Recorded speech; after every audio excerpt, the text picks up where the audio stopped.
Right after graduation, when I started with my first employer, I had a global responsibility. And what that meant was that I did a lot of work in Latin America and in Asia and in Europe. And as a result of that, I had an opportunity to travel a lot around the world to meet all kinds of different cultures and people. And I really enjoyed that part of my experience. I'd always thought if you do the right thing, you work hard, you don't break any of the rules, and you always try to be respectful for people, things like this don't happen to people like us.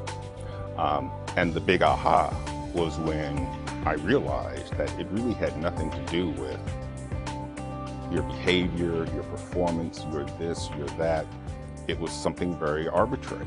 The week before I got laid off, I was invited to a senior leadership seminar that only the top 200 people in the country were invited to.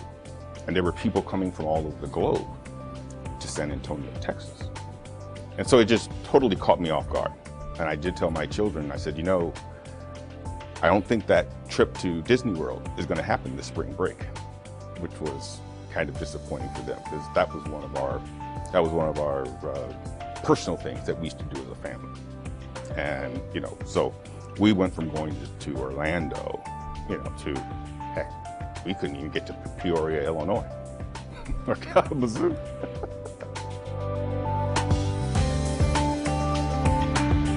My family and I decided to relocate to Washington, D.C.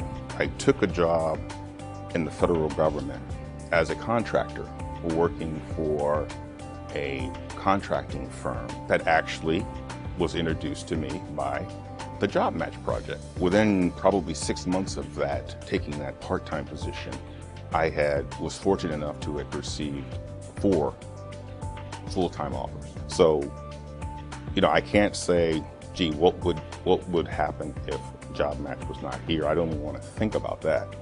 I'm just very thankful that that we have that kind of a service in the Tri-County area.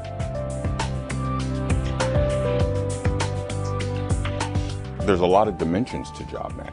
It's not just it's just not a place where you submit your resumes. It's a place where you meet people and you network and you have one-on-one interviews and you practice role playing and you see yourself on video and you get exposure to people who are in a position to hire, and you have an opportunity to meet with really good, great facilitators that in many instances do this for no charge.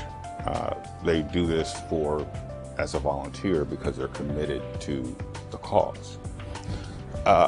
And when you go to your sessions and you start having conversations with the people in the room, you start to hear your stories and you're saying, that sounds like my story. That sounds like my story. And I think it allows you to kind of depersonalize this because you're saying, because there's a while there's a point there where you're feeling like this is only me, right? I mean, this never could happen to anybody else other than me. People really should understand that it's not about just getting that job. It's about getting that career. It's about getting yourself back into the society, getting yourself back in the community. So that's why people really have to mentally get ready for this experience and know that it's going to take some time, but you got to have people around you, good people around you to help you through it.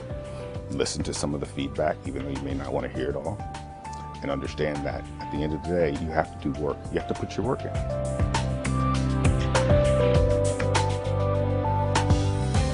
I always think things happen for a reason. And when you're going through things, you don't know why it's happening at the time. Some people call it kismet, some people call it fate. But you're saying, there was a reason why all this happened. And I'm, again, someone much brighter than me knows what that reason is, but I feel like whatever it is, I'm here, and I'm here to fulfill it, and I'm enjoying it every day of the week. And, I've got my swagger back.